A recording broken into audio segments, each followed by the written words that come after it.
G'day, Gormley. Hey, how you doing, Matt? Doing well. So I just texted you about 10 minutes ago as I was driving to my office. I said, hey, you want to do a live stream? Talk about how I'm quitting the internet? And you said yes. Yeah. My other podcast, Every Niche About, we usually record at 8:30 a.m. and he couldn't do it today. He was stuck in traffic, so I was like, "Sweet, okay, Awesome. out Well, with the old, in with the new."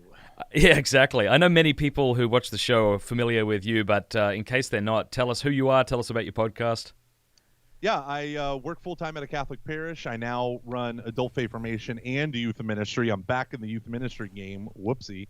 And I have two podcasts, one called Every Knee Shall Bow, which is your weekly Catholic podcast on evangelization, hosted by Ascension Press. And then the other one is the legendary Catching Foxes, which is a show about the intersection of faith and culture. Imagine you have two college buddies who talk to each other as if they were still in college or maybe middle school. And sometimes it talks about Jesus. Most of the time it talks about Marvel. And we kind of go from there. Yeah. Yeah, well, I know people really appreciate it. How you guys were one of the first Catholic podcasts on the block. We were the first show, like the first full podcast show that had staying power. So Yeah. there were a lot of shows that came out, but the average podcast lives for eight sessions. Yep. And we just right? released episode 253. Insane. Okay. Oh, man, that's awesome. Well, congratulations. Thank you. Thank you. So I don't know if you got to catch some of my interview with Dave Rubin the other day. How awesome is that?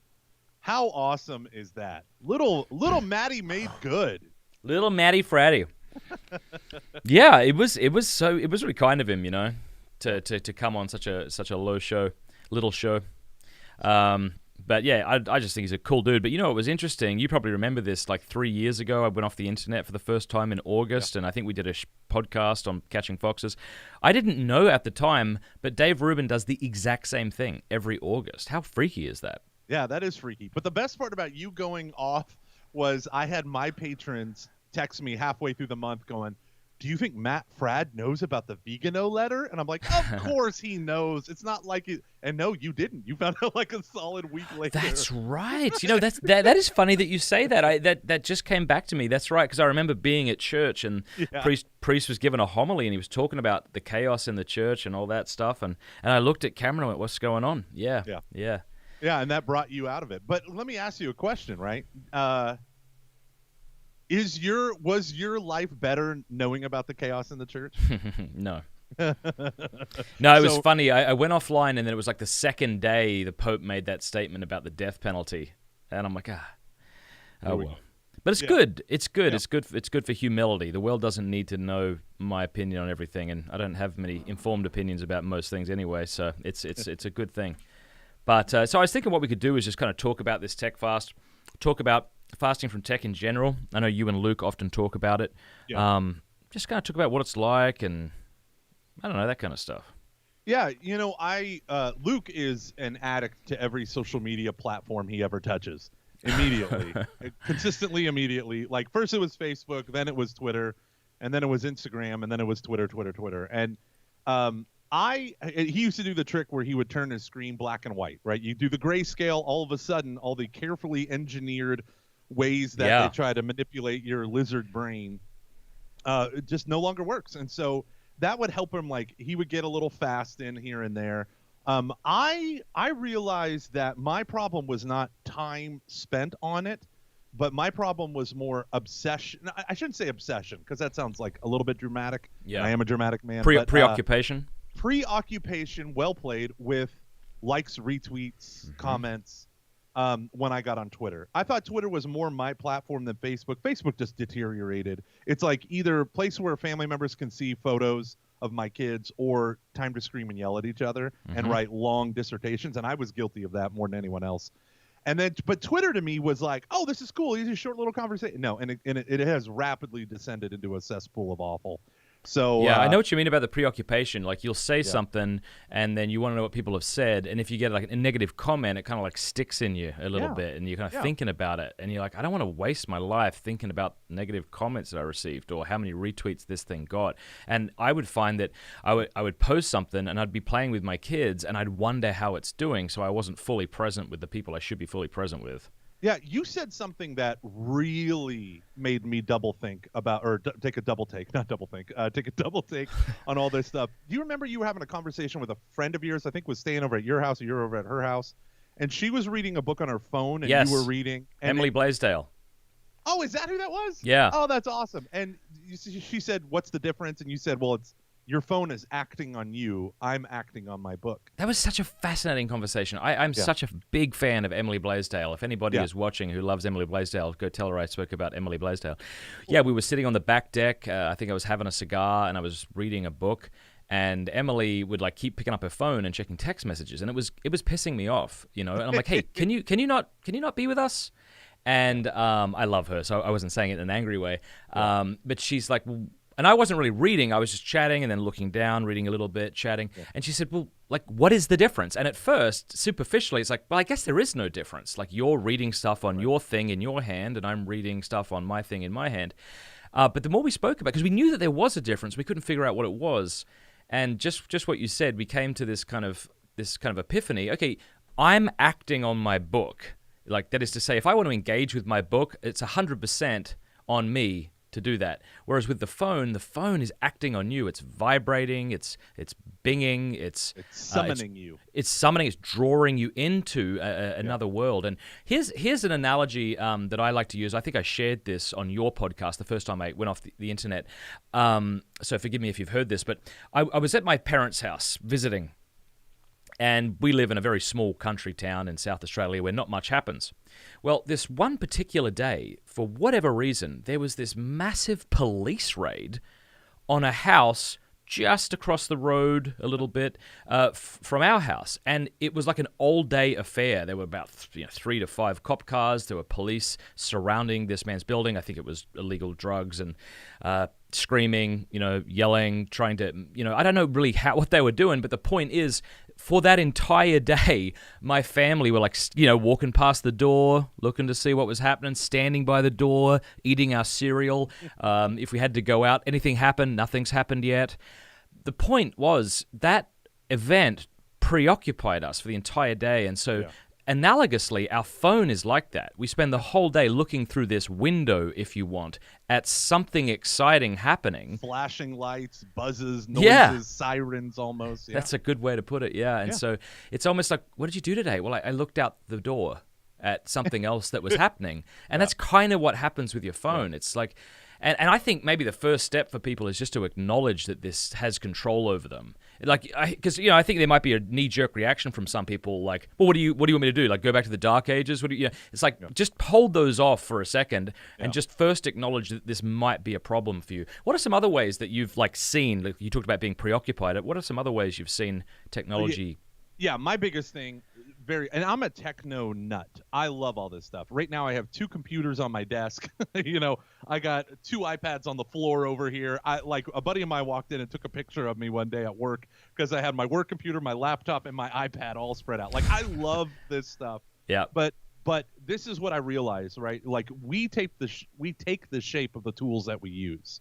Ooh, right? Explain what that means. Well, like, it's very often that you hear people talk about human reason and thinking along the lines of computers. Like, we just kind of think like, like our brain is a hard drive, and we kind of think along these analogous ways that our tools provide us. Like, we shape the world, but our tools also shape us. And so one of the things that I realized was the idea of being dedicated to reading forms your brain differently. There's a wonderful book called The Shallows by Nicholas Carr, and he goes through, like, people are like, people should read more, not just on the internet, blah, blah, blah.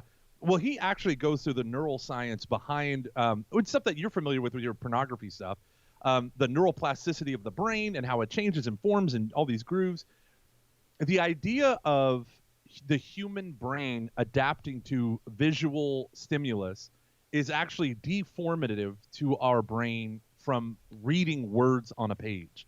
And so just the other day, my daughter, she went through and she read a full-length book for the first time. She's read chapter books and all that stuff. But I said, you plow through this, and we'll reward you with a treat and mommy, daddy, daughter date and all that stuff.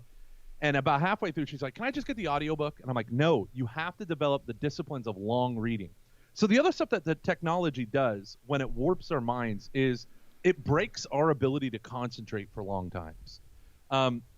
It gives us less dense information. We see a video of a scene, you watch a newsreel. Essentially, if you were to watch an hour-long documentary, you would not capture any more information than one page of a newspaper. And when I heard that statistic, I was like, whoa, what?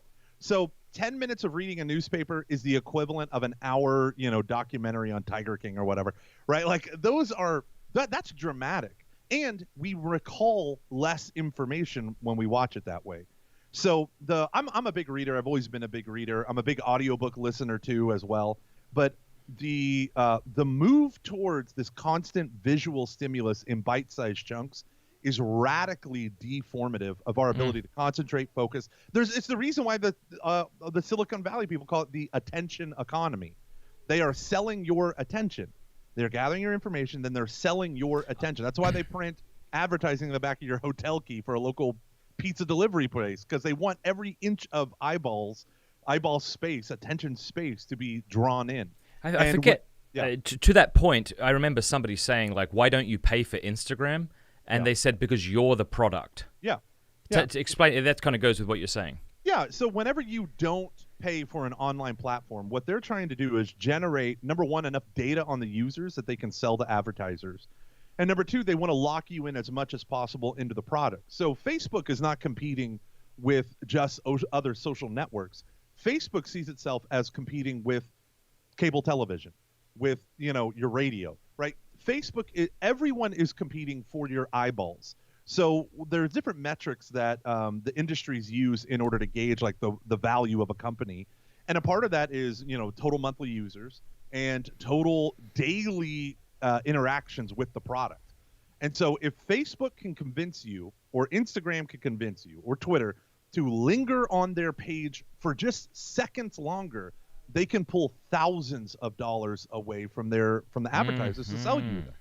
And so if you don't pay for a thing, you are the thing, right? So it's like it can be anything, right? It can be a game, right? It can be a social media platform. It could be a newspaper. If you aren't paying for it, you're the product. I mean, the first guy that ever made advertising in newspapers, I think it was in New York City, and he sold it. It cost him $2 or 2 pennies to make a profit, so he sold it for 1 penny and sold ads.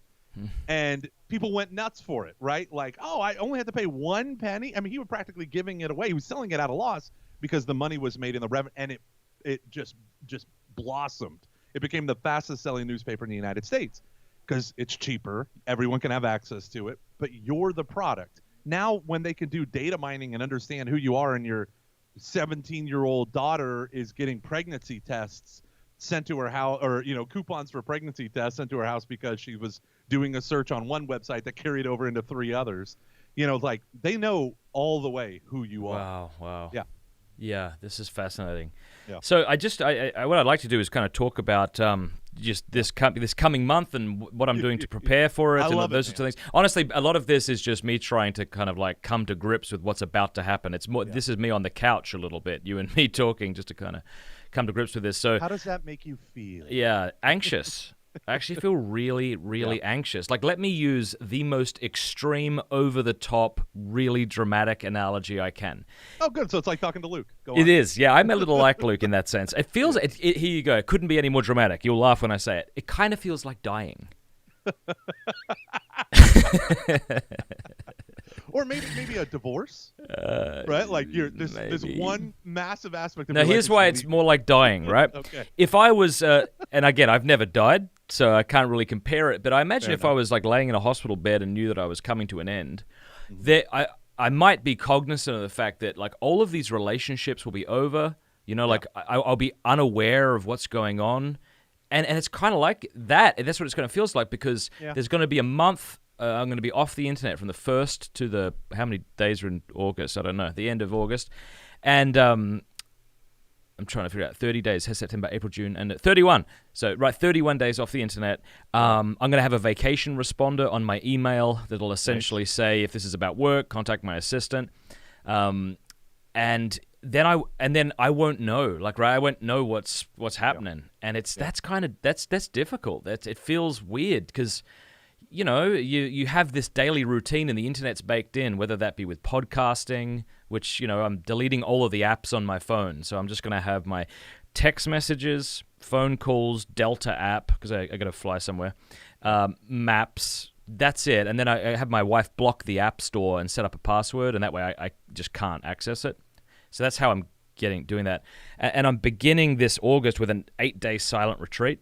Ooh, that's awesome. Did I tell you that? Did you know that? That is incredible. No, I'm terrified. I'm really scared. I know Have you done an 8-day before? No, I've done a 3-day at a Trappist monastery outside Montreal, a 3 or 4 day. But I've never done an 8-day. I'm really anxious. I've never done an 8-day. I've done 2 4-days, but I've never done an 8. So combined, I've done an 8-day, but not straight through. Yeah, I love it. I mean, I'm a talker. I'm an external processor. Me I'm too. a huge introvert. Extrovert. Excuse me.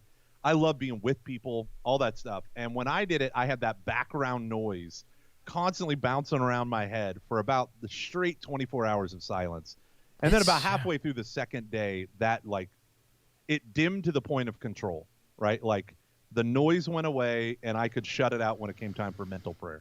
Glory to Jesus Christ. Yeah, I remember that as well, being at this Trappist monastery. It was like, because you get excited in the beginning, like, oh, what's this going to be like? Like, what will my room look like? Where's the chapel? Show me the, and, it was like, okay, here's the church, right? And you're welcome to come pray here. Here's your room. That's it. And then you're like, oh, no. What do? I can be in my room or I can go to the church. And at first, there's literally nothing romantic about this. There's nothing. So it's really scary. But Dave Rubin said something on our interview the other day, and I really resonated with it because I remember being on this retreat, and about 2 days in, I would start remembering things from my past, like a poem, not a very good poem, but a poem I wrote in like grade 11. I remember all of a sudden it just came to me. I'm like, oh my gosh. I remember the whole thing. I hadn't thought about that in years. It was very bizarre. So I'm really it's a Byzantine monastery up in Wisconsin. So I'm really looking forward to it. Very scared, but I plan on bringing Teresa's Interior Castle. Yeah, I remember you saying that. That's awesome. I love that book. Yeah, I have never read through the whole thing. I'm also gonna take The Idiot by Dostoevsky. I've never read that. I've started it, but I haven't read it. So many names, so many Russian names. I got about halfway through, and I'm like, I'm lost. Through The Idiot? Yeah, I love it. I mean, You're like, I'm the idiot. Thanks, Dostoevsky.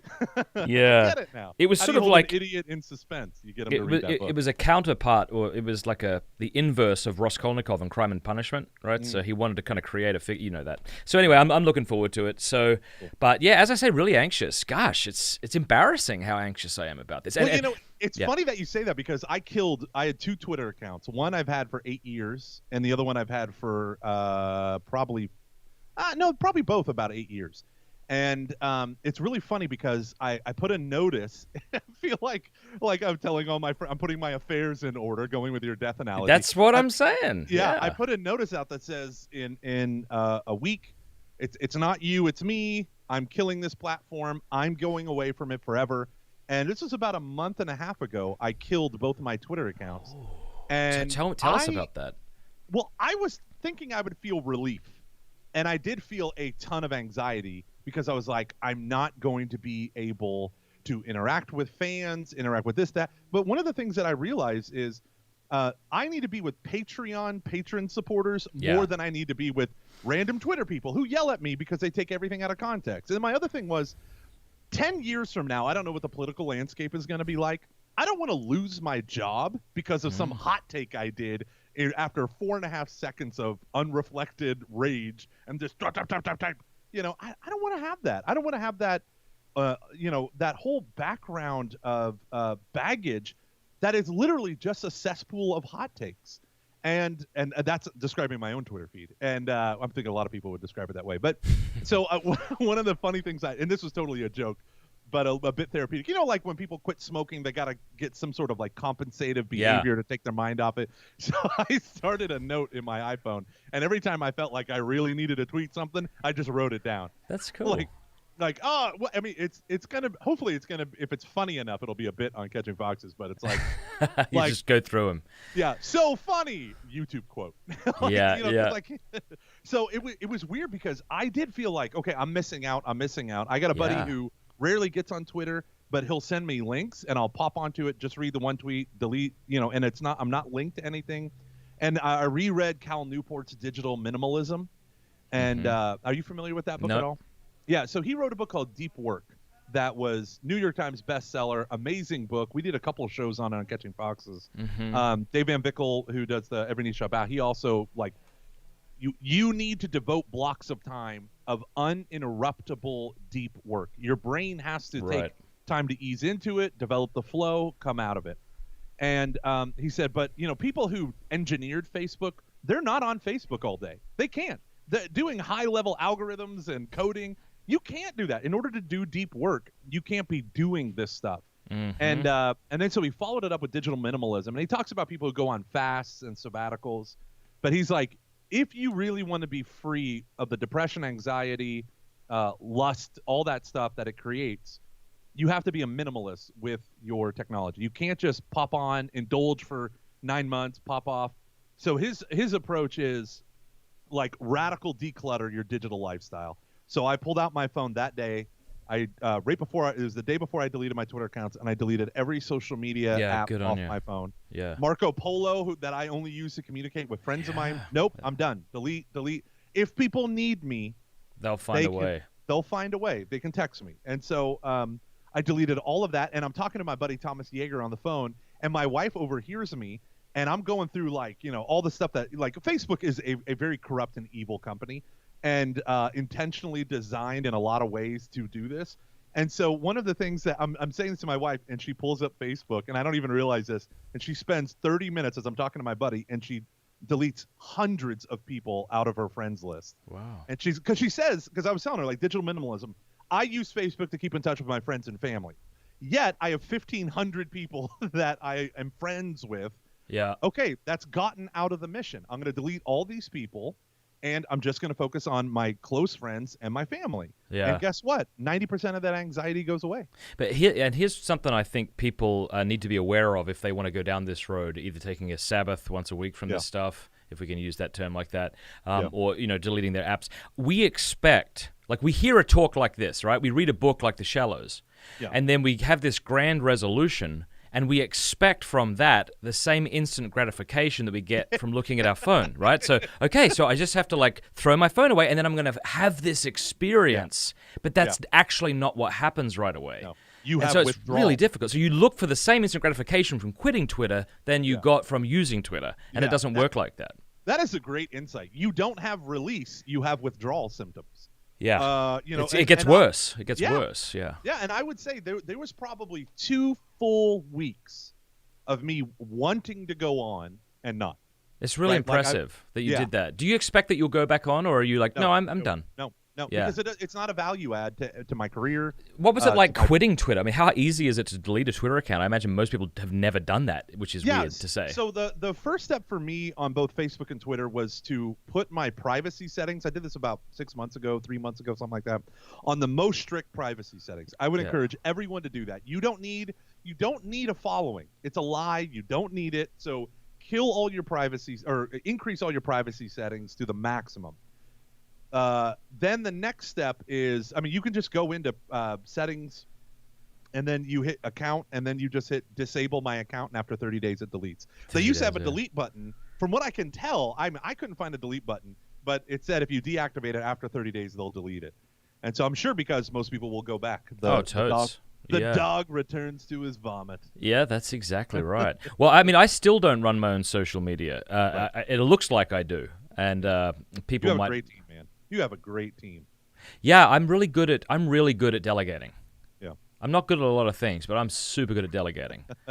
So that's been really good. But then you just find other ways to fill it up. YouTube has become a new thing for me. So I'm doing this. These are things that you worry about. And but yeah, okay, yeah. Well, so I'm a big YouTube fanatic. I watch all my YouTube videos on double speed. I embrace that lifestyle. Yeah, my wife does too.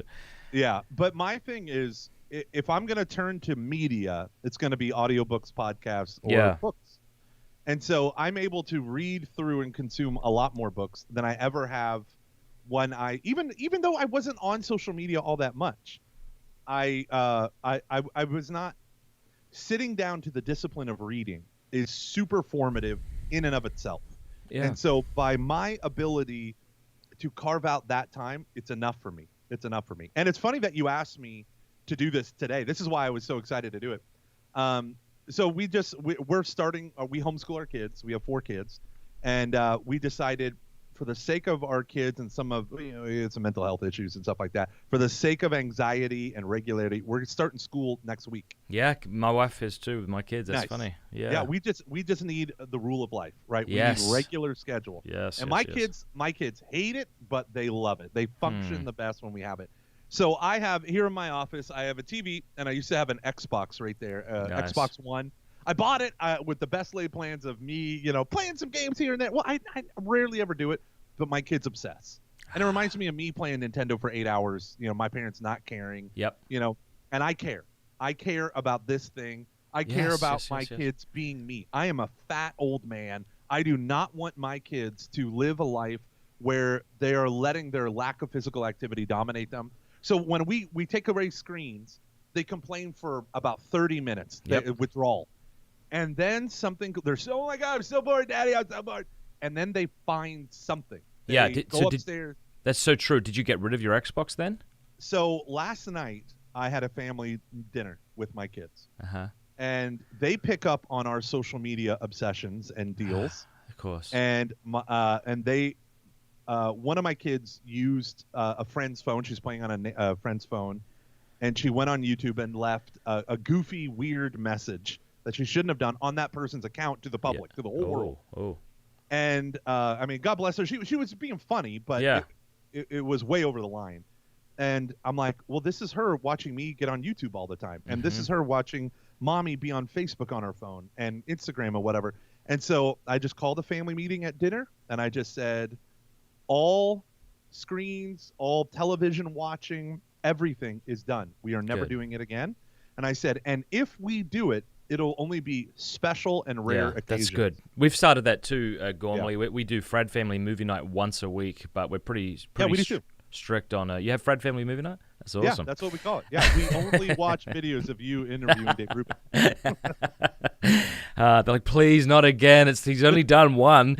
Yeah, no, that's really good. Yeah, we've done that as well. I think it's so important. Now, but here's a question I'd like to examine with you.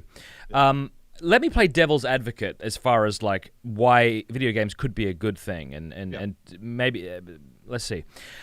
I think a lot of parents, a lot of Christian parents, and a lot of just parents, right, and Christian or not, who are concerned about their kids' tech consumption and what they're being exposed to, will maybe be okay every now and again throwing on an Avengers movie for them or something like that, and getting some work done. But they're not okay with their kids sitting down and playing a game for an hour. Now, I just want to play devil's advocate because I don't think I believe this. I actually don't think video games are good for kids, but I want to see if I can prove myself wrong.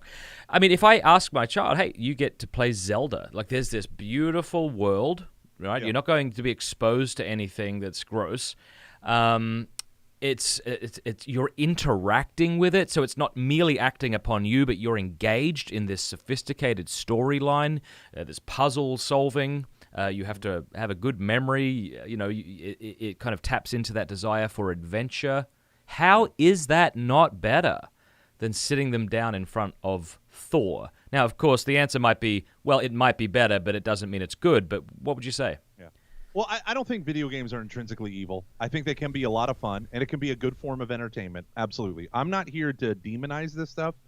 I'm going to say the number one difference between consuming television and playing a video game is that video games give you a false sense of agency in the world.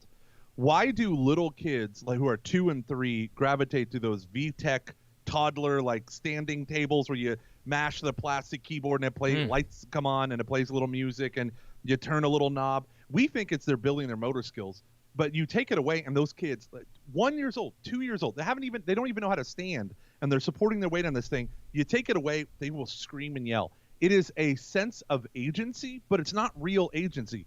Your hand goes on a button, and then the thing itself does a thing. And so one of the things that this is coming from the book from Matthew Crawford, The World Beyond Your Mind, I think. But he talks about this experience of agency in the digital world is a mirage. What is the experience of agency? What does that mean? Meaning I'm a human being acting on the world, and the world is a different place because of the choices and decisions I've made. Right. When you are playing video games, like you can watch a movie and you understand what you are doing is you're consuming entertainment. But the younger you are, when you are getting into the habit of playing video games, you feel like you've done something in the world, but nothing has actually changed about the world. Right. You might be a slightly better video game player, but after 3 or 6 hours, your health has declined, your mental health has declined, like you're in a fog. I mean, I've done that. I have played Grand Theft Auto 3 until 5 o'clock in the morning, and I have #no regrets, right? But you realize, like, you can barely even see, like, all this stuff. It's the centering on, at least at this age, I want them using their own imaginations to the fullness of their ability. And then that's really good. And the other thing is a level of obsession. Because it's interactive and the flashing lights and the you won the game and all that stuff, it pulls you in. It acts on you in a way that the screen of Avengers isn't acting on you. That's interesting. Right? So, yeah. So as you're manipulating, like, I was teaching my kids the demonic and intrinsically evil nature of things like Candy Crush Saga and Pokemon Go. I got Pokemon Go because I was like, here's a game where they have to walk around outside. Sounds like it's good. Yep. Yeah, and then they immediately bought $100 of real world money of coins in the in-app purchase. They spent 100 of my dollars. Wow. And I was like, oh my dear Lord, nope, that's gone. But one of the things that they don't understand is these games are engineered by behavioral psychologists to take money from you. Yeah, right? yeah. And to do all this stuff. And so when you look at that, so then you look at something like Fortnite. Fortnite is totally free. Yet it's the largest grossing video game in the world because right. So no such thing as a free lunch, huh? Like just right. like Instagram, just like Fortnite. If it's free, Yeah, but the whole thing is, like, kids paid $10 to get a skin, right? To get your suit of armor looking just so. So my buddy took away. I mean, he ultra homeschooled 10 kids, all this, a Latin mass going family. He got his older son Fortnite. All of his friends are playing it, and he said when he wasn't playing the video game, he was just constantly obsessing over things like skins and all this. So he's like, nope, done. He walked downstairs and he threw the Xbox out. I think that's the thing. Yeah. I think one of the things with video games that's different is, like, a lot of video games are unending, right? And like, so you sit down, you watch a movie, it's done. Yeah. You go down and play like an hour of Minecraft, you have not even begun, and so it's never played an hour of Minecraft. Right?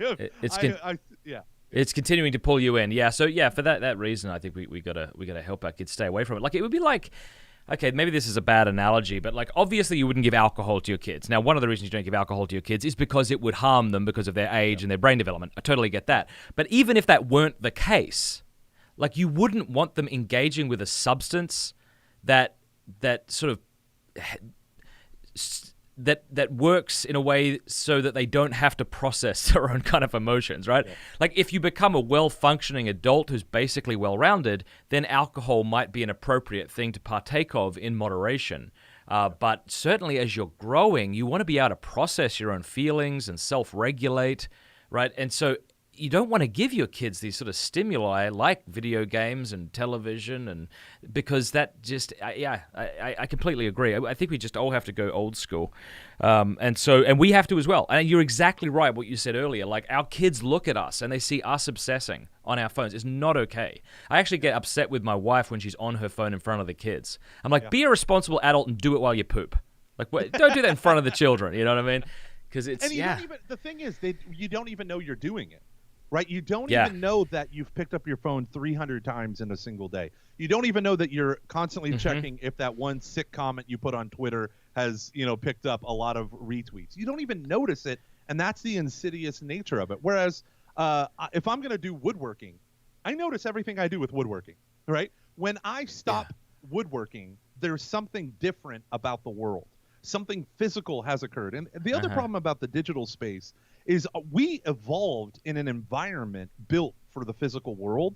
And that's why our bodies have the same reaction to my boss sent me a strongly worded email as we do a bear attack, right? Like, people are paralyzed. Workplace anxiety is a real deal because we're having the same fight or flight response that we do from a threat stimuli, but it's an email. right? And so we are out of our element so much that if we don't have, and I hate to say this because this is the part where I'm the most hypocritical, but if you don't have vigorous exercise, you can't counterbalance the effects of the knowledge working world. You're not, if you don't have something that's different about the world. That's why, like, you know, some of the stuff that my friends do, you know, like CrossFit. A lot of people are in CrossFit. I mean, I already have. I go to CrossFit. Yeah. Right. I already have a religion, so it's like there's only so much you can do. Although they've changed it to like community fit ever since the founder of CrossFit made those remarks. So I think CrossFit's tanking. But yeah, essentially do that. Yeah. Yeah. That's but great. There has to be things like that in your life that are physical and real, even if you do a knowledge work. So imagine you work at a desk at a computer, and then you go home and you sit at your television and you watch that. And in the meantime, literally every gap in time is filled with you staring at your phone. Mm-hmm. And Steve Jobs said famously, when someone asked him, why don't you use the, or what are you afraid about the iPhone and its negative effects? He said, I'm afraid of what will happen to boredom. Yeah. And, you know, scientific researchers discovered that boredom is a huge part of the development of your subconscious, right? Yeah. This is why when you're taking a shower, you come up with the answer to some dang question that you've been thinking about. It's your brain is able to process things. Yeah, here's another thing I find interesting. Yeah. It's like if you like podcasts, like even this bloody video, like all of you watching, 200 of you, stop. Go do something more interesting. Don't listen to him. Don't listen to him. Don't listen. You need money. You're the product. We walk around with other people's voices in our heads constantly, and so we never have time for that voice that's in our head that ought to be kind of reflecting and contemplating on different things. When you were little, did you have a journal when you were a kid? I think maybe for a spat. Actually, it was my kid did though. I said to Liam, "All right, you finish this journal, and I'll give you this." By the way, I'm bribing my kids now with fun things like. Yeah. Because I know people say don't bribe your kids, and they're probably right, and maybe I need to grow out of that. But at least for now, I gave him that book Hatchet. I said, all right, read this, and I'll buy you a hatchet. You know, like I'll buy you something to cut stuff with. But yeah, the journal thing was the same thing. Like this is one of the lines I use when I try to talk to parents about tech. I'm like, I want my daughter to be able to journal. I want her to be an interesting human being who reflects upon her day. I don't want her to have to wonder what filter will make her skin look best on Instagram. We're just creating these shallow, awful persons by giving our children phones. And that includes you. Like, honestly, I really do think if you're watching this and you're a parent and you give your child a phone, I think you're a bad parent. At least in this respect. You might be a better parent than me in every other way. That's highly likely, actually, because I'm not a great parent. But in this respect, you're failing as a parent. You've got to take the phones and tablets away from your children. This is not healthy. I really look at it almost like a form of child abuse.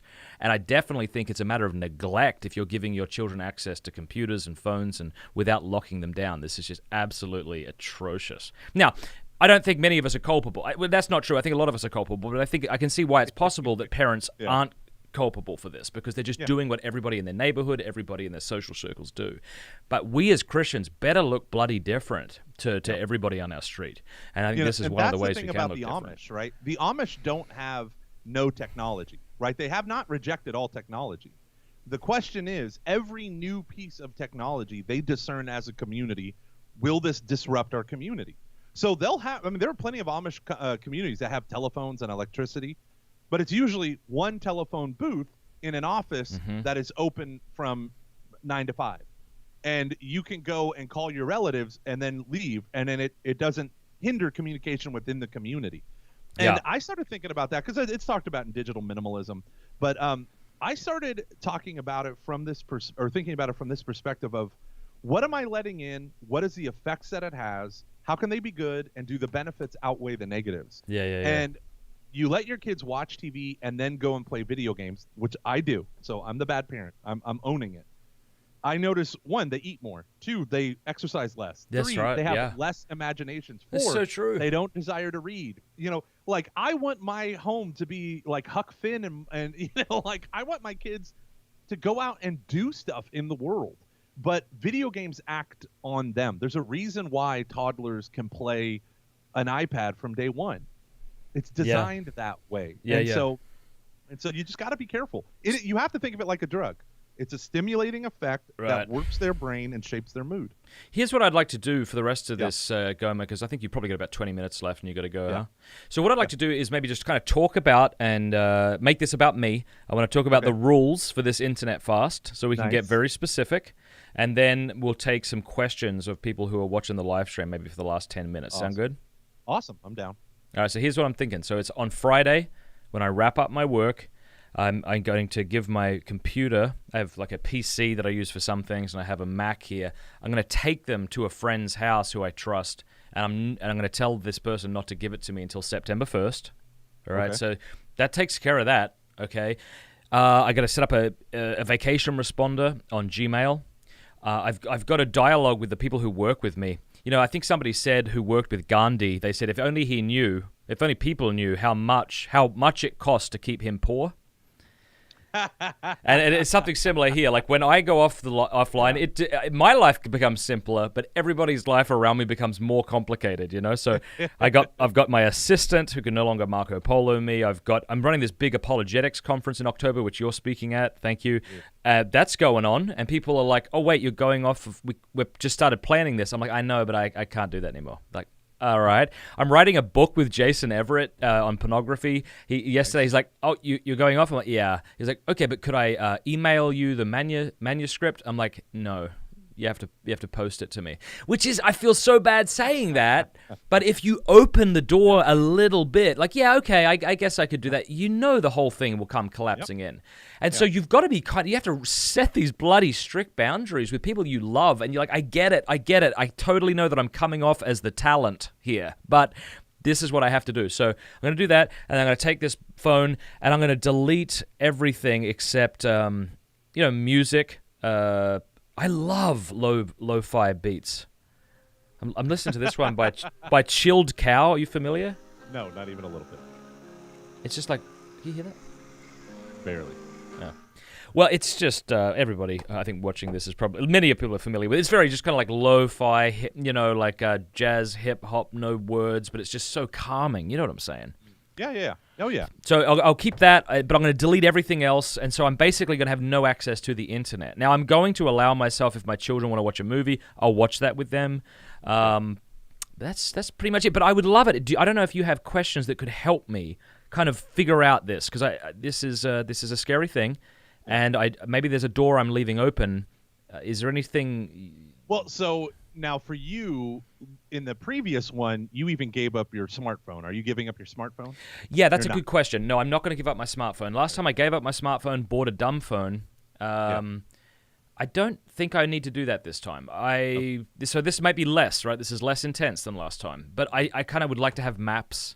Text messages I'm okay with. Like, so the first time I did this, I mean, I gave my new number out to like 5 people. And that's it. And so when I turned my phone on September 1st, because my wife gave it back to me. Oh, actually, it wasn't September 1st. I made about 23 days. My phone exploded. Text messages just binging. And so I'm going to keep my phone. So, yeah, that is there's a sense in which I feel embarrassed about that because I wish it was a bit more intense. But I think it's more realistic. So I'm going to have my phone so my assistant can get a hold of me and stuff like that. But you have a plan to fill the void with The Idiot and what was the other one? Well, I plan on reading The Interior Castle on my 8-day silent retreat.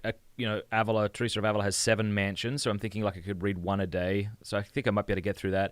So I just plan on, smoking cigars with friends. I plan on reading The Idiot. So I don't really have a lot of plans to fill the void, which might be a problem, but we'll see. You also have a family, and they tend to fill the void. Well, you know what's funny is like last time my wife got a bit upset with me because I quit the internet, and then I just kept leaving to read my book. Because I crushed The Brothers. You got it done quickly. Yeah, like 20 days I crushed it. Yeah. But well, so I would also say you need to have a game plan coming out. Okay. Right? Like don't once you cut away, be hyper vigilant what you add back, because everything you add back is stealing away a little bit of the piece that you fought for 30 days or 31 days to accomplish, right? So that's a really good point, yeah. And I think I'll be in a much better headspace to then make those decisions at the end of the month. Okay, like going back in, like now I don't know if I could do it. Like, what's your game plan now? Like, I don't know, but I think after having like 30 days, I'll kind of maybe be more in a place to do that. So what is your not necessarily about the 30 days, but going into it, what is your situation with notifications? Do you kind of default to what the app says for your notifications? Do you kill all? I have very little apps. Like, I don't have social media, right? So that Right. I have someone who runs it for me. So I don't have any social media apps. I do have Patreon. I do have YouTube. I do have Marco Polo. But no, I don't. I just don't. I've never been someone who's chosen to have notifications, so I don't. Yeah. I always tell people, if you're listening, like, the first step to finding freedom is killing all notifications and demanding that they earn a place in your life. Yeah. But the average American just defaults to yes, turn on notifications, whatever. And I can't tell you how many people who have anxiety seeing that little red circle with 15 unread whatever, and it just kills them. Yeah, it keeps them up inside. But it's like, it's a switch. It's a little switch. You just switch it off. Yeah. All right. Let's take some questions. Here's a good one. This comes from Greg. He says, "I don't understand why you would do this. Your entire career is anchored to the internet." False. Well, yeah. Well, I don't know. Even if it were, that's maybe the reason why I'm doing it. So, like, I have a whole team here who does stuff for me. So I'm recording a bunch of interviews in advance. They have been recorded. I give them to my video editor. He gives them to my marketing team. So things are going to be coming out. Like, there's going to be basically videos coming out almost every day. There'll be no live streams. If you see me doing a live stream in August, you can shame me, without mercy. So, and there's really a trust thing there, right? Like, are they going to screw this up? Are they going to mess something up? I'm not going to know about it, because they've done things like that in the past, like they'll get the editing wrong, or the marketing team did something wrong, and I'll notice, and I'm like, guys, what is this? Quick, we need to get this. So that could happen, but I think it's a better thing for me just to be like, you know what? If something screws up, it screws up, and I just have to let it go, as opposed to... Yeah. The funny thing is, you're making giving up the internet, not giving up social media. I think social media is the number one cause of problems in people's lives. So if you were to cut out social media, the reason why I yelled false with that guy, what was his question again? Like, I don't understand why you would do this. Your entire career is anchored to the internet. Yeah, it is anchored to the internet, but his entire career is not anchored to social media, and that's a fine distinction. A lot of people get caught up in the social media game because they think, well, that's how I build a crowd, a following. And Cal Newport keeps reminding people, no, the first thing you do is write a good book. It's not about, don't worry about marketing, worry about writing. And getting deep work going is how you're going to write something or produce something or record something that's excellent. So, yeah. One thing I just thought of, because there's a lot of people on the live stream who are talking about this, board games are really a great alternative to computer games. They are something that you have to act upon. It's something that's done communally. It requires conversation. It's completely tech-free. Yeah. So, that's pretty cool. Yeah, but the problem is, another thing with video games is you're not getting the social stimulation that you get from understanding people's body language and facial movements. Yep. Like, you can't the reason why you should be playing board games with your children. I just played Trouble with my son Noah. They need to learn how to win. They need to learn how to lose. Their brain is being formed in strategy and skill, even a stupid game like Trouble. Mm-hmm. But also, they need to learn how to read you. And that's something that very few kids are doing when they live in an entirely digital world. It's just like text messages where we're like, oh, was that angry? Was that mean? Yeah. Was that normal? I was just reading a book it was called The Disappearance of Childhood, and they were talking about how within this understanding of kids and not interfacing, they're losing the ability to read body language and facial things. So you'll have kids who are... That's fascinating. Who they don't know how to talk to adults, and when they over talk and the adults are giving them like the shifting weight from leg to leg, side to side, and checking your watch, they don't even see it. Gosh, that's fascinating. Yeah, whereas doing interactive games, physical games, actually that's causes really good. that. Yeah. Matthew asks, think you will make it all the way? Honestly, I'm not sure. I would like to say 100%, but I'm scared. Like, scared might be a little hyperbolic, but I know me. I'm really good at getting pumped about something and then caving. I'm really good at that. I don't want to be, but I am. So that's something. Mike McCann says, question, what board games do you play? Why don't you mention one and I'll mention one? Oh gosh, I'm really just playing board games with my kids, so that kind of level. Puzzles plus board games like that, like Trouble. We just bought Settlers of Catan, but I haven't played that with my oldest ones yet. But yeah, just stuff like that. Yeah, I play Settlers of Catan. My men's group, we get together occasionally and play it, and it's really cool. Okay, Kevpa, let's see, putting his question up on the screen here. He says, how would you say this will compare to when you did Exodus 90? All right, so just me personally, I won't take too long, and I'll get your take. I wasn't a fan of Exodus 90. Like, I'm a fan of the thing. I think it's a good thing for people to do, 100%. But for me, it was just too much. It was just too much to get rid of, and given that my life is online, like the majority of my work is online, right? So when Exodus 90 says don't go on the internet except for work, I'm like, that's all I do. Like YouTube, like this is all work. So I wasn't able to kind of get the digital detox that I really wanted from Exodus 90 in the way that someone might if they were a dentist or a butcher or a teacher or something like that. I also for me, it was just too many things, like giving up alcohol, giving up sweets, I'm saying they're great things, 100%. But for me, the thing that exhausts me, I think, is the tech thing. It's the tech world. It's the constantly responding to people's texts and tweets. And that's the thing that exhausts me, not the other things. So that's why I'm looking forward to it. What about you? Yeah, no, I love Exodus 90. I've done it twice now. I think it is. It was powerful for me because it reset my defaults. My defaults is snacking. My defaults is watching TV or whatever it might be, right? Indulgent. And I didn't realize the cumulative effect of all those small indulgences. So I sometimes, I take cold showers still from the Exodus 90 thing. I try to get rid of my screens. One of the things that I did was I invested myself in learning about personal finance. Yeah. So I tried to help change that kind of trajectory of my family. But the social media fast and all that stuff, I mean, it sounds, I was even thinking like, oh, this kind of sounds like Exodus 90 without the food stuff. Yeah. but like the force requirement for me to get 7 to 8 hours of sleep probably was the biggest change in my life. That's awesome, dude. Yeah. I loved it. Yeah. Now, I've said this before, right? Like if somebody's addicted to pornography, I don't think Exodus 90 is for them. I think Exodus 90 would disagree with me there. And the reason I say it is because you're eliminating legitimate pleasures. And that would perhaps lead to agitation, which would then lead you to reach out to the thing that will soothe you the most, which you've learnt, pornography has become that thing. And so, like that's how that kind of like emotional turbulence really does result from the internet and responding and all these things for me. That's my main thing, yeah.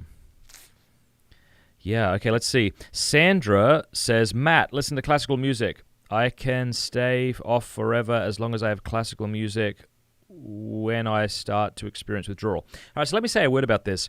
I'm going to say something and then kind of go back on my word. I'll go back on what I'm saying. Part of me doesn't like classical music, but I think what I mean is I don't like orchestras because they scare the crap out of me. It's like something is nice and and you're like, oh my gosh, it's too jarring. I can't do it. But I actually have downloaded on Spotify. I actually looked up music to listen to while reading Dostoevsky. And this, I don't know if people can see this. It looks like that on Spotify. Cover your face with it. Maybe. Oh, nope. And now it's getting your poster. All right. Well, it's called Russian ADAGIOS. And this music is beautiful. I love beautiful, soft, soothing classical music. Not da-na-na-na. That stuff scares me. I'm sure it's great, and if I'm in the headspace, but as far as I just want to listen to something peaceful in the background. So I listen to this, and then I listen to lo-fi stuff. Here, we're going to play it right now. You can keep talking while I look this up, but I need you to... My go-to, whenever I write, every single time when I have to write an essay or something long form, I play just Jurassic Park, slowed down 10,000%. You are so cool. It's on SoundCloud, and it's an hour-long track. And when that song ends, I stop writing. Can you hear that? All right, so I'm going to put this on so people can see it on the screen. Can you hear that? I hear nothing. Everybody else does. Oh, baby. I love that stuff. Anyway, you can't hear it, so I'm gonna swap. But is this Spotify? Well, that was on YouTube, but yeah, I get that on Spotify. So I'll listen to that stuff. But yeah, man, so many questions. Chant isn't scary, says Nancy. Yeah, I didn't say it was. I love Gregorian chant. I love sort of Bulgarian Orthodox chant, but that's different to like orchestral music, which sometimes is over the top for me. Let's see. Lyndon says, Matt Frag, classical piano is better. And then he cites a couple of people, Rachmaninov and Chopin, all day long. Although I could listen to Bach's Cello Suite No. 1 on repeat forever. Very good. Nice. Let's see. Good recommendation. This person says, Matt Fradd, how should we manage news and politics without getting too overwhelmed? So I'm just going to go ahead and admit this. I listen to Ben Shapiro frequently. I think he's brilliant, excellent, very insightful. So I'm really looking forward to totally detoxing from that, though, because I get at the same time as I'm listening to it that this probably isn't good for me. Like, to consume this much outrage, probably not a good thing. What do you have to say about news and politics? Yeah, do not watch the news ever. That is the most important advice I could give any human person. The news is not engineered to give you information. It's engineered to sell you ads. And you need to own it. It's a form of entertainment. It is not a form of education. It is a lie. It is a lie. I remember when you had me on your anti-porn show, Love People Use Things, and we talked about Game of Thrones, and I said, the real evil is the news, 24-hour news media. And it is. I 100% stand by that. And I just read a book called How to Watch TV News, and it was written in the 90s. And I feel like it was talking about Facebook and stuff like that today. But it was a television journalist plus Neil Postman, a philosopher, talking about the effect of how TV news is organized and how it is literally once news goes from print to the television screen or YouTube or whatever, it can only be a form of entertainment. Yeah. So, and he says he has a chapter called "And Now Incest" or something like that. And it was a line from Phil Donahue where he was doing these like different things, and he's like, and after this break, incest. And it was like a family members sleeping with each other, and it's such a sensational thing. But that's what you need for the ratings. The medium is the message. Get rid of all news unless it's printed and unless it's 2 or 3 weeks old.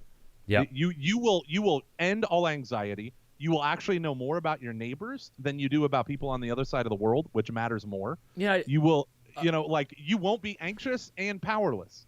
You will actually be powerful when you stop listening to the news. I'm just thinking of an analogy here. Like, no one would go back and listen to Daily Wire from a month ago, right? Because and I'm not saying that it doesn't have anything good to give or any, but in a sense, it's like looking at a McDonald's burger that's been left in a bag on your floor after a week. You're like, it loses its appeal. And yeah, I agree here. Here's a question from Trudy Ann Brown. Any advice for women who want to fast? I want to fast for August as well. I want to give up social media. What should I do to replace social media? What do you reckon? Reading long form, difficult things. Anything that is long form and difficult. Right? Yeah, one thing I find really helpful, I did this when I first left the internet 1 August, is I actually mapped out my reading schedule for the Brothers Karamazov. So I'm like, okay, how many pages are there? How many chapters are there? Divide that by 30, et cetera, et cetera. Yeah, I think that's incredibly important. You have to go in with a game plan, right? Like the people who fail at their New Year's resolutions are the people who walk and be like, I'm going to lose weight. I'm giving up eating bad food. And they still have the bad food in their house. Like you have to have a game plan. You have to understand what thing you're doing. And even having a minimal plan, like I'm going to read this book. I'm going to read 2 chapters a day, every day, no matter what. Right? Yeah. That's huge for you. Do you have time for one more question? Yeah. I'm good. This is one of my patrons here, so I gotta read it out. Sethi says, Pints with Aquinas here. Can you politely call out Gomer and Luke for always criticizing Taylor Marshall on Catching Foxes without ever specifically refuting his errors? Seems very uncharitable. Are you okay with me just throwing that at you? Oh, I love it. Yes. Calling out Taylor Marshall is uncharitable.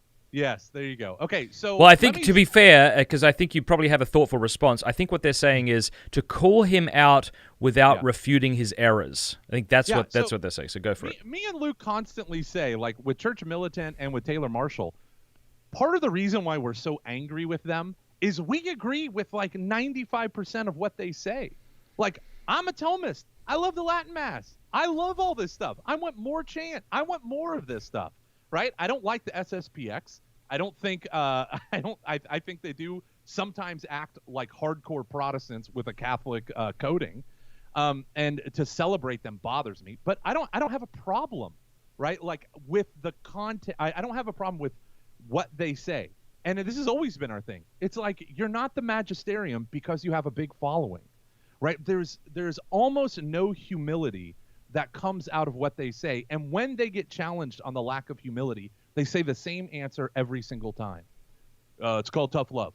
Or just speaking the truth and let the cards fall where they may. They say the same thing over and over again. Now, here's the deal. Me and Luke are guilty about that, about Taylor Marshall and about Church Militant. Because Church Militant we criticize less because I think they're just more of a boomer thing. But Taylor Marshall's following, if you look at his podcast description from the very beginning, I just want to celebrate the joy of Jesus Christ and amplify the joy of what it means to follow him or something along those lines. And then you watch the show. There is almost nothing positive in the show.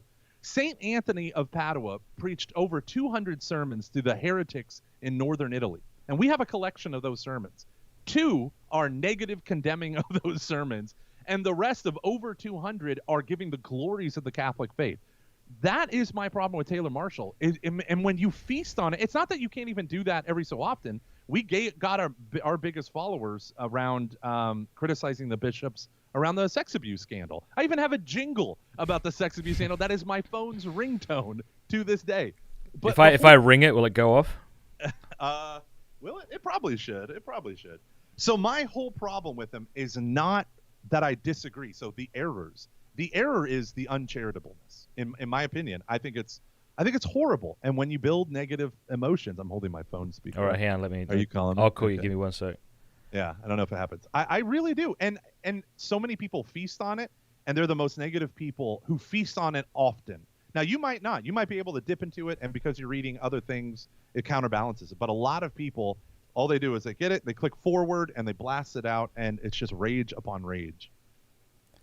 All right. Yeah, keep going. Yeah. Well, I think this person here is. What's the 5% you disagree with then? Because you say I begin with 95% when you say you disagree with 5%. Well, again, it is not what he's saying. Like, I think the SSPX is, I think they are, like... Okay, so that might be an area in which you disagree, right? Yeah.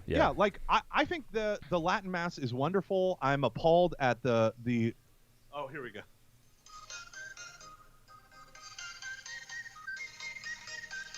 Here it is. Yeah. So it's funny when I leave my ringer on and it comes on. But like, for instance, the SSPX, one of the things that they do, even if they're, 100% in communion with the church in a lot of ways, they set themselves up in a constant antagonism. And the reason why with the Holy Mother Church, and one of the reasons why I noticed this was we had a woman convert from Baptist to SSPX who then came to my church for RCIA after 17 years. And she said she's never once heard a homily, and this church about 15 minutes from my house. She's never once heard a homily that didn't mock the Novus Ordo Catholic Church. And that's not everywhere. And she said, because I was reading the Father Z, and he was like, all the SSPX priests I know are good, humble, faithful servants. But she said also that she thought the Novus Ordo Church was a completely different church. It was called the Novus Ordo Church. And because of the tone that they strike. And you find this attitude of constant hostility to the bishops, which is Christ built the church that way, right? Us laity aren't going to make it better. We're just as broken as any bishop. So I would say that's one of my biggest problems. But I mean, I'm a Thomist. I recorded the audiobook for Aeterni Patris for your listeners. Like, right. I love this stuff. Yeah. I just hate the tone. It's not winsome. Well, dude, thank you so much for coming on and helping me process this. What's today? Today's Wednesday. I don't know if you know this or not, but tomorrow, Gomer, I'm hosting a live debate between Trent Horn and what's his name? Alex O'Connor from Cosmic Skeptic. Oh, really? That's awesome. Yeah. Are you familiar with Alex O'Connor? He's got a huge platform. I'd say he's probably got one of the biggest atheist YouTube platforms. He's a very kind of intelligent guy, thoughtful guy. So, so that should be fun. So everybody, please subscribe to this channel. Click the bell button. Tomorrow we're going to be doing that debate. And then it'll be Friday, and then I'll be offline for the month of August. So there we go. I'm loving the Sola Scriptura stuff that you're doing because I'm teaching that right now in my RCIA class. And I guess that's why I have all this stuff kind of bouncing around in my head of the church's hierarchy, why Christ gave us the hierarchy, and why Sola Scriptura is unsustainable in order to preserve the gospel. Yeah. So I was stealing everything Patrick Madrid was saying. Oh, he's so good. Yeah. All right, good. And then I would just kind of suggest to everybody watching right now, like, okay, maybe you can't go offline for the month of August, but like do something. And what I would say too is like make it public. There's something about like what I'm doing right now, right? Going public with the fact that I'm going offline that is actually going to hold me accountable because of I'm a prideful person. Yeah. Right, that's so like appealing to your patheticness can be helpful. So like stating it on social media, going offline for this week, if or you're telling a friend, giving your phone away on the weekend, your computer away on the weekend. I would love to say I have the kind of self-control to take my phone and computer home and not use it, but that just doesn't happen for me because again, I lack that self-control, which I wish I had and would like to develop. So those would be a couple bits of advice. Gomer, how can people get in touch with you, listen to your stuff, follow your good work? I would encourage people to go to Every Knee Shall Bow. That's a podcast that it is so near and dear to my heart, and it doesn't get as much love as Catching Foxes. Every Knee Shall Bow, but okay. it is powerful. We are pulling people into the Catholic Church left and right on accident. So glory to Jesus Christ. Yeah. Oh, it is incredible. So why don't you make it a video as well so you can start getting more of an audience? Oh, because my mom said I have a face for radio, so That's I very just insulting. That. All right, so I'm showing everybody right now, Gomer. They can see it on the screen. Yeah. Every Knee Shall Bow. It looks like you publish this through Ascension. Yeah.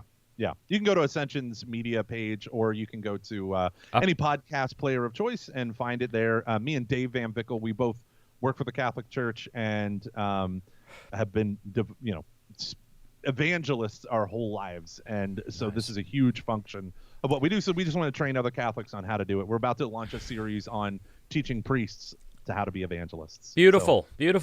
So everyone go check that out. Check out Gomer's other podcast, Catching Foxes, and I want to invite you to comment below and tell us maybe 1 or 2 ways that you might begin to distance yourself from technology. It would be really cool if we could chat with each other and give each other ideas and maybe kind of respond to each other's questions as we kind of deal with the difficulty that is trying to distance ourselves from tech. All right. Yeah. God bless you, Gormley. Thanks a lot. All righty. Take care.